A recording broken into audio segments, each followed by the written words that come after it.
What is up, guys? We are back at it with another banger today. We are doing the top 5 watches under $1,000. Before we get into the video, let's do a quick wrist check. We got on the Blancpain Swatch 50 Fathoms Indian Ocean. Unfortunately for this watch, I'm wearing this one today because it did not make the list. So close. Maybe next year. First, we have to go with an honorable mention. We do have a Relax watch. Since this was a parody watch, it was a little hard to put this on the list. So that's why this did not make the list. With this Relax watch coming in at right under $300, you get a Seikko NH35 movement, and the features on these watch are really next level. You get the micro adjustment on the clasp, which I really have never seen on a watch in this price range. You always get the other like adjustments on the clasp, except you have to do it with a pusher. You can't do it on the fly, which this actually has an actual micro adjustment, just like a real Rolex. You don't even need a pin remover to take these links out because it's a screw just like a real Rolex. Also, this has my favorite bezel.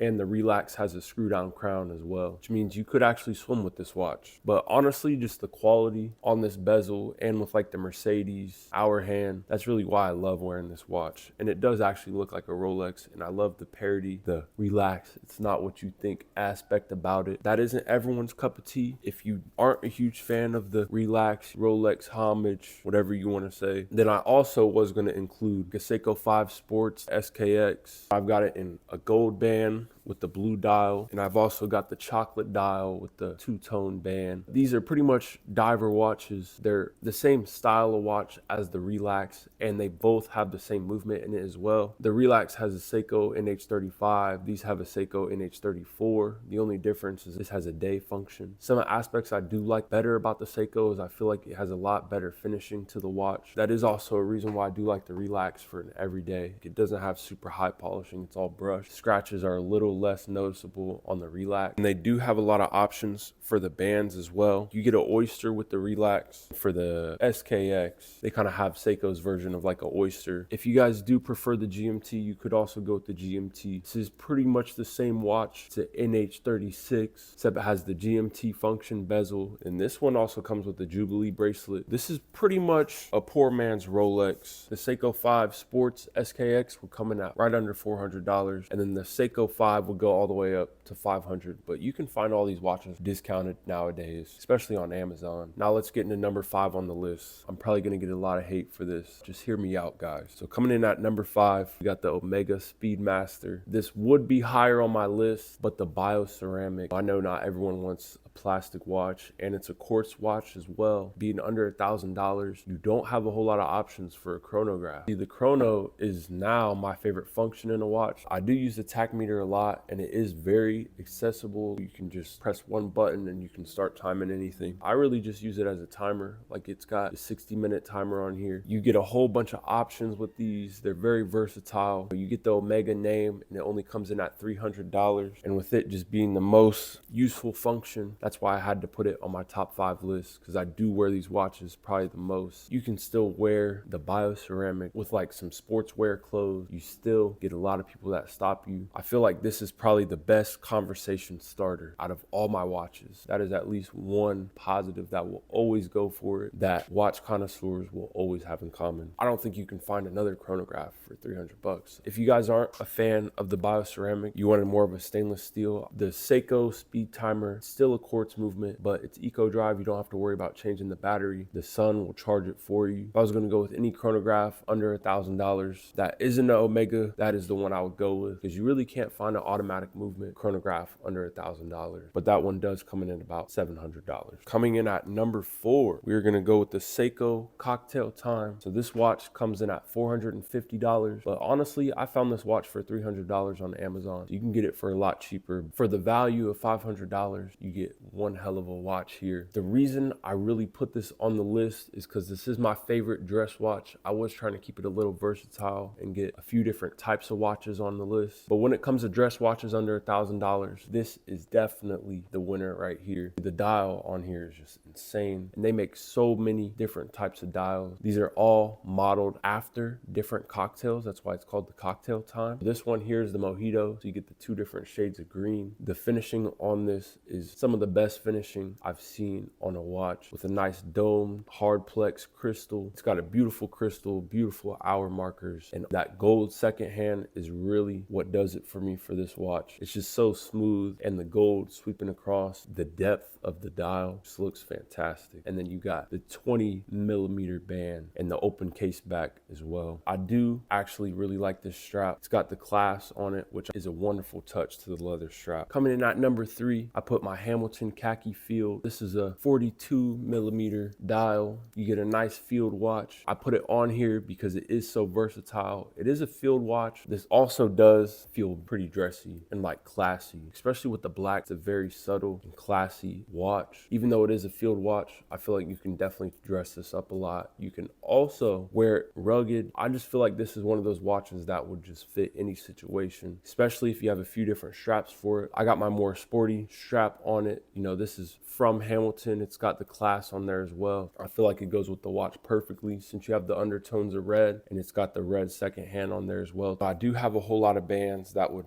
fit for this. This is a 22mm strap. You can go with that brown look if you want a little bit more classy or like a rugged look, or you can even go with just a straight black. This has definitely got the best movement out of all my watches. The Hamilton name is such a historic name. The Hamilton Ventura is Elvis Presley's watch. Like, this watch was in the movie Interstellar. I'm sure you guys all know the Hamilton name already. You really can't go wrong with the Khaki Field. This would come in at that $700 price point. Coming in at number 2, we got the Tissot PRX Carbon. You could probably go with any Tissot PRX. This is just personally my favorite watch, and this does come in at that $995, so it's right under $1,000. This watch doesn't have a function. It is just a date just. I had to put this one specifically at 2 because of the carbon. I mean, you really cannot find another watch with that carbon for under $1,000. It honestly blows my mind that they were still able to release this and it would under $1,000.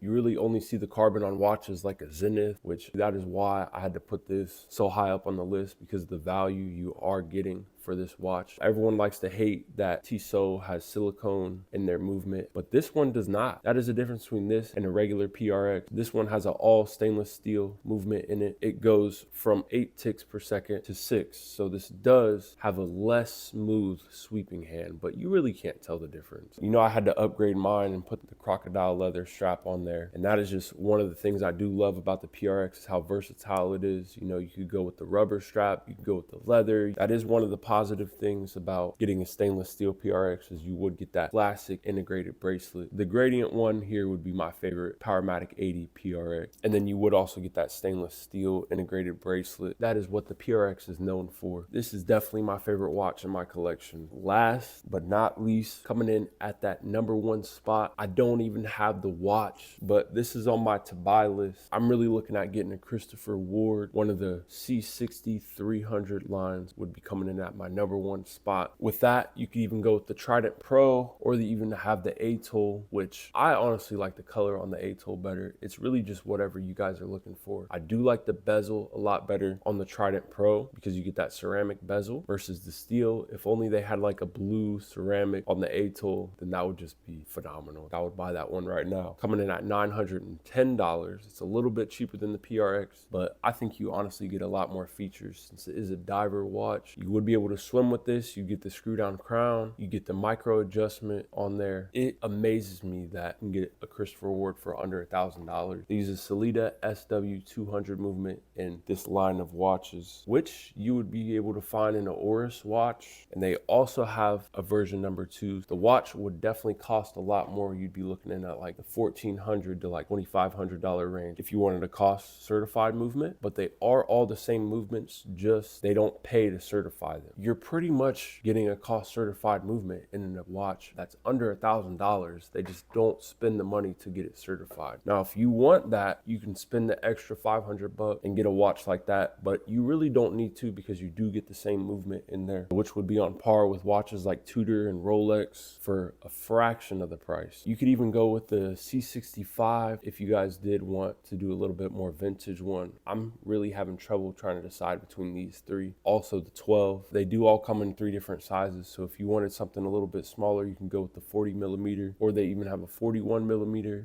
and a 42 millimeter as well. A lot of options, a lot of value for Christopher Ward. So if you guys are sleeping on Christopher Ward, definitely wake up. Like, I think that's a way better buy than Oris, and you really are getting a better watch. No hate to Oris because they do a lot of cool stuff. I just think it's a lot better watch from every aspect, and especially price and value. I think that concludes the video today, guys. If you guys enjoy videos like this and you enjoy watches as much as I do, make sure you hit that subscribe button down below. I just thank everyone for watching today, and don't forget to hit that like button, which really helps promote my videos, guys. I'm really trying to make YouTube my main job, so please help me out, guys, and let me know if you guys own any of these watches down below in the comments, or which one would be your favorite, or you know, if you got some hate to say, go ahead, just leave it down below. You know, every comment is a good comment and puts a smile on my face. Even to all my haters, I hope you guys all have a wonderful day, and you can see the positive outlook in life. But peace, guys. I'll see you guys next time.